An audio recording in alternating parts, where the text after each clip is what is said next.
अभी मुझसे पूर्व भी कई वक्ताओं ने और खासकर राकेश जी भाई साहब ने कहा था कि पत्रकार जर्नलिस्ट इस संविधान का चौथा अंग है। ये बात बिल्कुल सच है कि संविधान के जो 3 निष्पक्ष अंग हैं, जो 3 मुख्य अंग हैं, उनमें जर्नलिज्म कभी था नहीं। वो मुख्य 3 अंग थे, विधायिका, कार्यपालिका और न्यायपालिका। आप ये सोचना कि आखिर ऐसा क्या है कि देश की सर्वोच्च संस्था सर्वोच्च न्यायालय को ये कहना पड़ा कि ये पत्रकार बंधु, ये पत्रकारिता इस संविधान का चौथा अंग है। तो ये चौथा अंग कैसे बना और क्यों बना? क्योंकि पत्रकारिता के भी 3 अंग हैं, पत्रकारिता के भी 3 स्तंभ हैं। और पहला स्तंभ है निडरता, दूसरा स्तंभ है निर्भीकता और तीसरा स्तंभ है निष्पक्षता। तो जब निडरता, निर्भीकता और निष्पक्षता के साथ पत्रकारिता होती है तो पत्रकारिता की इसी ताकत ने इसको संविधान का चौथा अंग बना दिया। हमें अपनी कलम की ताकत से, हमें अपने मस्तिष्क, अपने विचारों की ताकत से ये स्थान प्राप्त किया है जो स्थान हमें संविधान में कभी दिया नहीं गया था। तो मेरा आप सभी से अनुरोध है कि ये निडरता, ये निष्पक्षता, ये निर्भीकता आपकी कलम से नजर आनी चाहिए। जब तक आपकी कलम में धार है तो वो तलवार है, और जब ये कलम की धार रुक जाती है तो फिर पत्रकारों के खिलाफ केस भी दर्ज होते हैं, मुकदमे भी दर्ज होते हैं। और अभी पिछले दिनों कुछ ऐसा ही हुआ, मैं नाम किसी का नहीं लूंगा, ऐसी बहुत सारी घटनाएं होती हैं। और आपके मध्य इस निडरता, निर्भीकता और निष्पक्षता का प्रमाण आप सब लोगों के मध्य बैठे हुए हैं। अभी कुछ दिनों पहले इसी शहर हरिगढ़ में कुछ ऐसी घटना हुई थी जिसे उन्होंने शासन और प्रशासन तक पहुंचाया, और वो कार्य हुआ जो वो निडर, निर्भीक पत्रकार जिस कार्य को जानते थे, जिन्हें इसकी समझ थी। और मैं आप सब लोगों से चाहूंगा कि अपने ऐसे पत्रकार बंधु के लिए कम से कम 1 मिनट तक खड़े होकर तालियां बजाएं। और उस पत्रकार का नाम है आरपी शर्मा।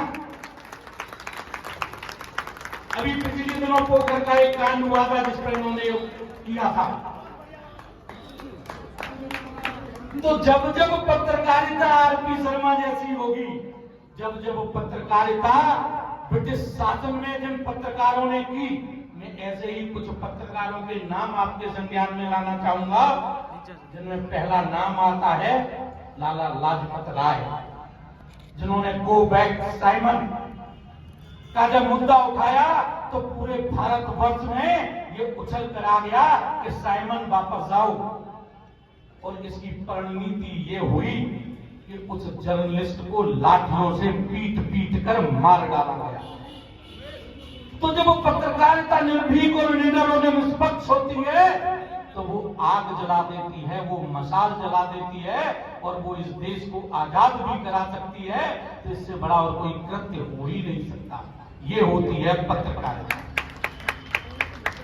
ऐसे ही दूसरा नाम आपको जहन में आएगा बाल गंगाधर तिलक, जिन्होंने 1881 में मराठा केसरी के नाम से एक पत्र प्रकाशित किया, एक पत्र का संपादन किया। उन्होंने ब्रिटिश सरकार के खिलाफ इतने लेख लिखे और इस तरह से इस जनता को जागरूक किया कि उन्हें अंत में ब्रिटिश सरकार को जेल की सलाखों में डाल देना पड़ा। तो वो जेल जाने से नहीं डरे, लेकिन अपनी पत्रकार की कलम, अपनी पत्रकारिता को जिंदा रखा, उस निर्भीकता, निडरता को जिंदा रखा। तो जब तक पत्रकार की निडरता, निर्भीकता और निष्पक्षता जिंदा है, पत्रकार जिंदा है। लेकिन जिस दिन ये मर गई, समझो उस दिन पत्रकार का भी अंत हो गया, भले ही वो जिंदा हो। ऐसे ही कई और पत्रकार थे। सुब्रमण्यम अय्यर, जिन्होंने द हिंदू की स्थापना की, जो आज तक द हिंदू आज भी एक प्रमुख समाचार पत्र है। उन्हें भी जेल की सलाखों में इसीलिए डाला गया कि ये व्यक्ति जब तक अपनी लेखनी से लिखते रहेंगे, अंग्रेज सरकार चैन से बैठ नहीं सकती। और इसी तरह एक और पत्रकार का मैं नाम लूंगा, जिन्हें आप बहुत अच्छे से जानते भी हैं, जो बहुत बड़े शिक्षाविद रहे, और उनका नाम है पंडित मदन मोहन मालवीय, जिन्होंने द लीडर को शुरुआत किया, लीडर की स्थापना की। और एक और प्रमुख अंग्रेजी पत्र जैसे आप द हिंदुस्तान टाइम्स के नाम से जानते हैं, उसके भी संपादक पंडित मदन मोहन मालवीय रहे, जिन्हें अपने कामों के लिए बहुत सारे ऐसे योगदान दिए जिनको आप सोचते हैं, देखते हैं। और पंडित मदन मोहन मालवीय जी ने एक ऐसा सूत्र वाक्य दिया, जिस दिन से ये देश आजाद हुआ और जब तक ये भारत वर्ष रहेगा, भारत सरकार के एम्बलम के नीचे वो सूत्र वाक्य जिंदा रहेगा, जिसे आप जानते हैं सत्यमेव जयते का सूत्र वाक्य आपको पंडित मदन मोहन मालवीय जी ने 1908 में दिया था। तो पत्रकार बनिए, ऐसे पत्रकार बनिए जिसपे किसी डर और दहशत का असर ना हो। जब तक पत्रकार है, जब तक उसकी लेखनी में दम है, सरकार कोई भी हो, वो विपक्ष का भी काम करता है। पत्रकार की इन्हीं सारी खूबियों की वजह से इसे संविधान का आज चौथा अंग कहा जाता है। तो पत्रकार को, पत्रकारिता को जिंदा रखना है, इस लेखनी को जिंदा रखना है, इस समाज में जागरूकता लानी है, समाज को संकल्पित करना है। तो ये समाज को संकल्पित और जागरूक करने का काम अगर कोई वर्ग कर सकता है, तो वो मेरे समक्ष बैठे मेरे पत्रकार बंधु और बहन हैं। तो इन्हें संकल्पित करना होगा निडरता, निर्भीकता के लिए। इन्हें संकल्पित करने होंगे, ये संकल्प खुद से लेने होंगे। इन्हें ये संकल्प, ये भी संकल्प करना होगा, जैसे आजकल आप सुन रहे होंगे, हमारा संकल्प विकसित भारत। इतना खूबसूरत संकल्प है। तो मैं ये चाहूंगा कि ये पत्रकार बंधु स्वयं से संकल्प लें, स्वयं को संकल्पित करें कि हमारा संकल्प विकसित भारत, हमारा संकल्प सशक्त नारी शक्ति, हमारा संकल्प स्वच्छ भारत, हमारा संकल्प शिक्षित भारत, हमारा संकल्प स्वावलंबी भारत, हमारा संकल्प अपने अधिकारों के त्यजन का, हमारा संकल्प दायित्वों के निर्वहन का, हमारा संकल्प अपने कर्तव्यों के निर्वहन का। तभी तो भारत का निर्माण होगा, तभी तो निर्माण होगा एक ऐसे भारत का, तभी निर्माण होगा समृद्ध भारत का, तभी निर्माण होगा सशक्त भारत का, तभी निर्माण होगा शक्तिशाली गौरवशाली भारत का, तभी निर्माण होगा उत्कृष्ट भारत का, तभी निर्माण होगा विश्व गुरु भारत का। अगर हमें देश को विश्व गुरु बनाना है, तो इन पत्रकारों की लेखनी को भी सर्वश्रेष्ठ बनना होगा। अगर इस देश को हमें उत्कृष्ट बनाना है, तो इस लेखनी से उत्कृष्ट लेख चाहिए। अगर हमें इस देश को सशक्त बनाना है, तो उस लेखनी में निर्भीकता और निडरता का और निष्पक्षता का समावेश चाहिए। जब जब पत्रकारिता बिक जाती है, तो समझ लो वो टिक जाती है।